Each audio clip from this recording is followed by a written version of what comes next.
Quand j'invite à communiquer, on me répond souvent « je n'ai pas le temps, je suis trop débordée » ou la meilleure, je communiquerai quand ce sera plus calme. People, le plus calme n'arrive jamais. Mais en plus, quand on pense comme ça veut dire que la communication, elle est tout en bas de l'échelle de nos priorités. Et c'est là que le serpent, il se mord la queue.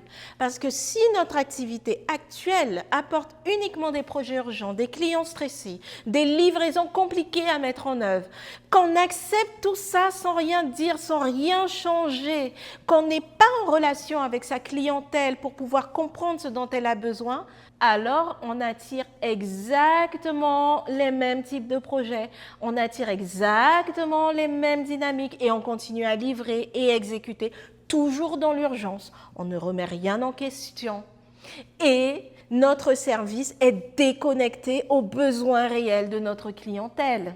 Je crois que ça dit beaucoup sur notre rapport au travail.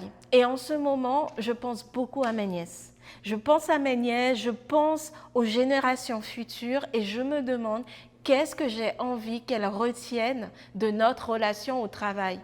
Est-ce que j'ai envie qu'elles retiennent que les adultes autour d'elles sont constamment débordés, constamment stressés, épuisés, considèrent ça comme normal et leur offrent ça en fait pour leur futur et leur avenir? Ou est-ce que j'aimerais qu'elles voient les choses autrement? Qu'elles voient des adultes aimer leur boulot, qu'elles voient des adultes monter des projets qui vont avoir un impact dans la société, mais le faire avec joie, avec souplesse, avec facilité. Et pas juste montrer que leur relation au travail, c'est une relation de souffrance, de galère. Communiquer, c'est pas une tâche de plus dans toutes les tâches qu'on a à faire. C'est pas produire pour produire, c'est pas juste être visible et vendre.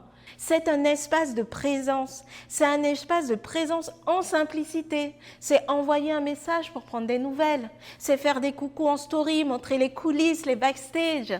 C'est partager ses challenges, ses défis.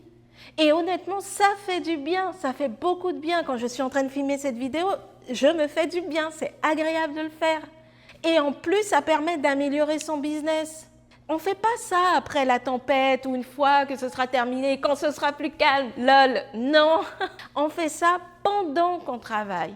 On fait ça pendant qu'on délivre ses projets et ses services. La communication, c'est un espace de lien, c'est un espace de partage, de communion, ce n'est pas un espace de performance individuelle. Et c'est le sujet de ma dernière vidéo sur YouTube. Elle est top, elle est géniale, c'est moi qui l'ai faite. Allez la voir.